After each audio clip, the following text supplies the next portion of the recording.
আমার হাতে এই যে 4-5টা সিম দেখতেছেন, এগুলা হচ্ছে আমার ছোট্ট একটা সিম গাছ লাগাইছিলাম। সিম গাছটা বেশি একটা বড় হয় না, এই যে ছোট্ট হয়ে ছিল। আর এই ছোট্ট গাছের আমার এই 4-5টা সিম ধরছে।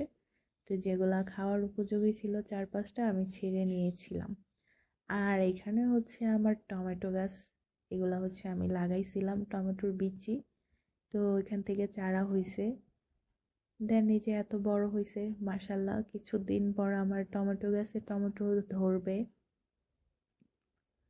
তো আমি দুপুরবেলা ছাদে উঠছি, অনেকটাই তখন রোদ ছিল আর শীতের সময় তো ভালোই লাগে। তো এর মধ্যে দেখি আমার গাছে কয়েকটা সিম হয়েছে, দেন ওইখান থেকে কয়েকটা সিম ছিঁড়ে নিছি। আর এইগুলো হচ্ছে আমাদের বাসার বাড়িওয়ালাদের টমেটো গাছ, উনি একদম পুরো টমেটোর বাগান, তারপর কামরাঙ্গা গাছ, তো সব কিছু বানিয়ে নিছে।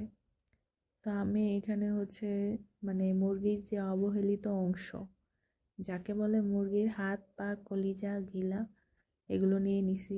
এখানে সালাদ কেটে নিছি, এখানে টমেটো ধইনা পাতা, তারপরে হচ্ছে কাঁচামরিচ পেঁয়াজ মটরশুঁটি সিম গাজর আলু সব কিছু নিয়ে নিছি। আর এখানে হচ্ছে আদা বাটা রসুন বাটা জিরা বাটা ধইনা বাটা আর হচ্ছে হলুদ মরিচ লবণ সব রকমের মশলা আমি নিয়ে নিছি।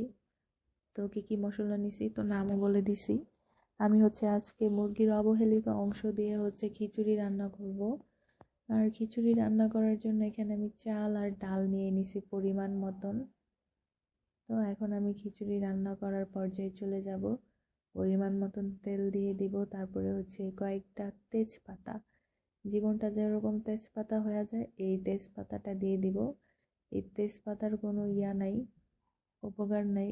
এটারে দেওয়া হয় তরকারিতে, আবার রান্না শেষে উঠায় ফালায় দেওয়া হয়, ব্যাস এতটুকু এর কাজ।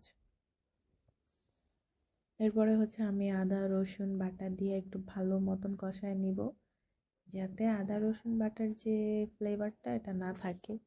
এরপর আমি এক এক করে সবগুলা মশলা একসাথে দিয়ে মশলা কষায় নিব খুব সুন্দর করে। অ্যান্ড আমার এই পর্যায়ে মশলা কষানো শেষ হয়ে গেছে। তা আমি এই পর্যায়ে গিয়ে হচ্ছে যে মুরগির অবহেলিত অংশগুলো আছে এগুলাকে আমি হচ্ছে এখানে ভালো মতন কষায় নিব। তো মুরগির অবহেলিত অংশ আমার কষানো কমপ্লিট হয়ে গেলে এগুলাকে কষানোর জন্য আমি একটু হালকা পানি দিয়ে দিছি, আর এগুলোর সাথে আলু দিয়ে দিছি।